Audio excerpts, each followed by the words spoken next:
Hello, I'm Sarah Corbett Winder, and I studied as an artist and then I started to work in fashion. And I'm now a stylist and a designer for my women's suitwear brand, Kipper. I have a clothes and an interiors addiction, and today we are here in Wales, not far from Montgomery. It was always inevitable that we'd move to Wales. Well, Ned, my husband, would move to Wales because he's one day going to live in his parents' house. I have to admit, when I first saw it, I wasn't so convinced, but we did a full renovation with my parents-in-law, and I have to say, I now could not be happier. It was a 2-year renovation. We had to do everything. I mean, everything. Wiring, reconfiguring rooms, obviously colours. But it was an amazing job, and it also meant that we could totally tailor it to us. I think that's always been our dream, is to have to renovate. I think what was the real highlight, though, was escaping from London and the fact that it's by a canal, it's got loads of nature around it, and it just feels like you're in your own world. Working with the wonderful Joa, who is honestly the most magical lady, was such a treat. It was so refreshing to have an outsider who actually is a professional in colour. And I went to her with all my opinions and my ideas, and some of them she was like, oh gosh, yes, that's really lovely. Equally, some of them she was like, no, I actually think you should do this. And she's so honest, which is wonderful. It's a really lovely sort of way to work. I tried to make our sitting room pink. It wasn't having any of it. It's now the lovely duster. And Joa was really good at reining me in, giving me other options. So she was super helpful, and I would do it again in a heartbeat. It was a real pleasure to work with her. I fell in love with the colour Hay, which is just so amazing. And I love that it changes colour in all the different lights. So when looking for a colour for the hallway, I really wanted the hallway to run right the way up the house, to be the sort of centre of the house. And it was actually Joa that recommended putting Etruscan red in the very first bit that you enter. Because she was like, you need to make a bit of drama, a bit of an entrance. And it's actually worked really well, and it just sets the tone. The house wanted that soft and calmness, and so we've done all the woodwork in shadowed white, which it's just quite mature and grown up and neutral. For the kitchen, Ned and I really wanted to create something that was very much our own. So we went into the Farrow showroom and we literally just played around with loads of different colour combinations. It was so fun, and we were just sort of matching things together. We wanted something to be quite traditional and classic, but with a sort of fun twist that we wouldn't get bored of. So we actually went quite down the sort of Dutch route. So we went for Dutch pink on the walls, which has got that raw plaster effect, which I really like, but with a little bit more warmth, which I think is just, it's a bit cozier, a bit friendlier. And then we've got Parma Grey on the units, which is just a very beautiful blue. And I think the warmth of the walls with the cabinetry is just a really lovely contrast and slightly unexpected.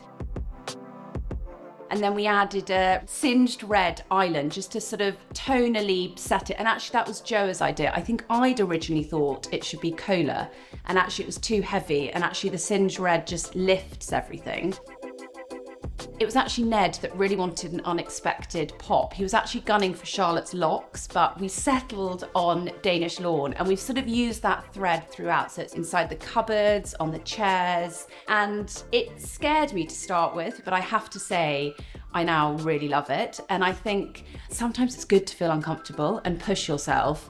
And I also think when you're in the house with all your bits and your stuff, it is a totally different story to seeing it as a building site when you're like, oh my God, what have we done? So yeah, have confidence, believe in what you decided. For the sitting room, we really wanted it to feel a little bit grand and have some real status about it. So we went for a really lovely mustardy yellowy, it's called duster, and it's a very friendly colour and really great with bits of gold as well. So we've tried to bring in elements of gold. And again, not try to be too clever with the woodwork, so that's just the shadowed white. And I think the younger version of me probably would have made the skirting and the windows a different colour, but actually I think it's just leaning into it being a bit more grown up and a room that you want to be in every day. And actually it then meant we could be a bit more adventurous with the sofas and the other bits of furnishing. But I think it's got an element of calm with craziness and cabinets filled with dogs and busyness. So I like the contrast. And then the library leads on from the sitting room, and that's the beautiful coppice blue, which it's just so lovely to see the doors open and see, I mean, it's making me smile. It's just such a happy colour, that blue. And actually then that leads on to the Etruscan red. Just that flow. I mean, I love it.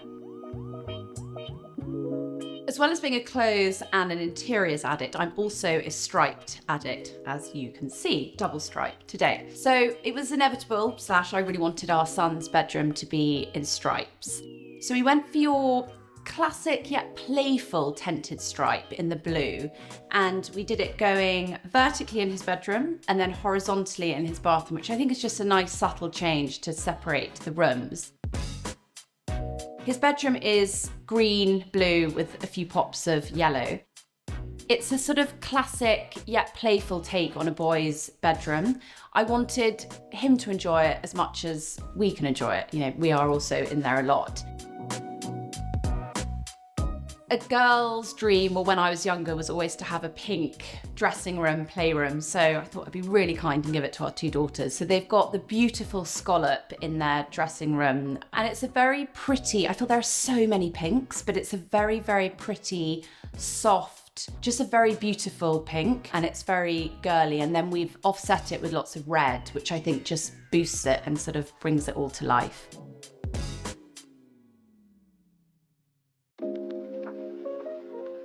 I think because there's so much nature outside the window of our bathroom, like you can see the canal and lots of green, to have it as a blue felt like sort of the sky and sort of part a lead on from that.